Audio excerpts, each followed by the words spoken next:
রাসূল সাল্লাল্লাহু আলাইহি ওয়াসাল্লাম কখনো আজান দেননি কেন? অনেকের মনে এই প্রশ্ন জাগে।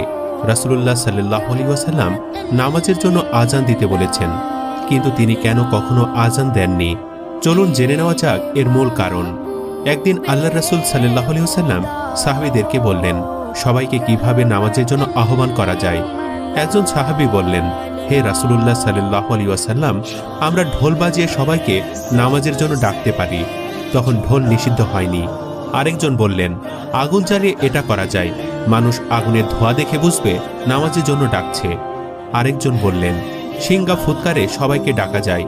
আল্লাহ রাসূল সাল্লাল্লাহু আলাইহি ওয়াসাল্লামের কারো পরামর্শ পছন্দ হলো না, সবাই নিজের বাড়িতে চলে গেলেন। সেদিন রাতে যায়েদ ইবনে আব্দুল্লাহ স্বপ্নে দেখেন এক ব্যক্তি সিংহা বিক্রি করছেন। তিনি তখন ওই ব্যক্তির কাছে একটা সিংহা কিনতে চাইলেন। লোকটি জিজ্ঞেস করলেন, এটি দিয়ে আপনি কি করবেন? তখন যায়েদ ইবনে আব্দুল্লাহ বলেন, সবাইকে নামাজের জন্য ডাকব।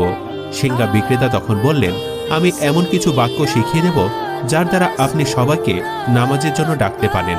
তখন তিনি আজানের বাক্যগুলো বলতে লাগলেন, আল্লাহু আকবার, আল্লাহু আকবার। অতঃপর লোকটি চলে গেলেন। যায়েদ ইবনে আব্দুল্লাহ এই কথা রাসূলকে জানান। রাসূল সাল্লাল্লাহু আলাইহি ওয়াসাল্লাম বলেন, বেলালকে ডাকো আর সবাইকে এই বাক্যগুলো দ্বারা আহ্বান করতে বলো। বেলাল যখন আল্লাহু আকবার বলে আজান দিচ্ছিল, মনে হচ্ছিল আসমান থেকে সুর ধ্বনিত হচ্ছে।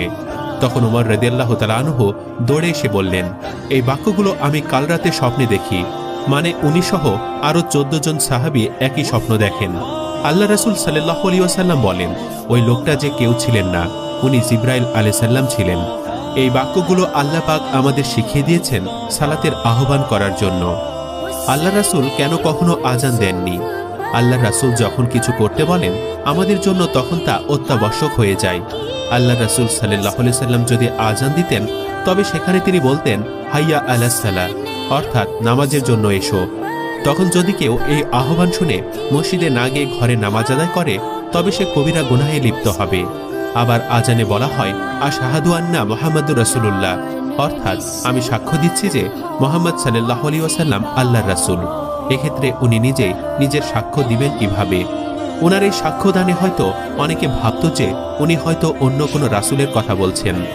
রাসূল সাল্লাল্লাহু আলাইহি ওয়াসাল্লাম নিজের উম্মতের কথা ভেবে আজান দেননি।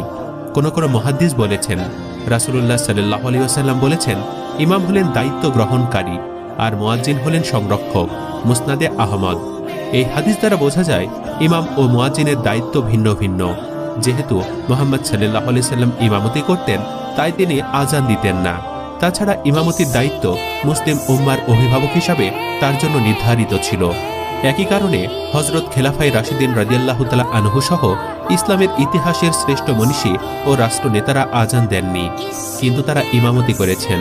তবে তারা আজান না দেওয়ায় মুয়াজ্জিনের মর্যাদা ও অবস্থানের ব্যাপারে ভুল ধারণার শিকার হওয়ার সুযোগ নেই, কেননা সহিহ হাদিস দ্বারা মুয়াজ্জিনের সম্মান ও মর্যাদা প্রমাণিত। রাসূল আকরাম সাল্লাল্লাহু আলাইহি ওয়াসাল্লাম বলেছেন, কিয়ামতের দিন মুয়াজ্জিনের ঘাড় হবে সবচেয়ে উঁচু। সহিহ মুসলিম, হাদিস 387। আল্লাহর সন্তুষ্টি লাভের আশায় মুসলিমগণ দিনরাত ইবাদত করেন। নিশ্চয় জানেন, নামাজ হচ্ছে সর্বোত্তম ইবাদত। নামাজ বেহেশতের চাবি। তাই তো মুসলিমগণ সময় মতো 5 ওয়াক্ত নামাজ আদায় করেন। মসজিদে আজান দেওয়ার মাধ্যমে সমগ্র মুসলিমকে নামাজের জন্য আহ্বান জানানো হয়। আল্লাহ তাআলা মুসলিম উম্মাকে সঠিক সময়ে 5 ওয়াক্ত নামাজ আদায় করার তৌফিক দান করুন। হাদিসের উপর আমল করার তৌফিক দান করুন। আমিন।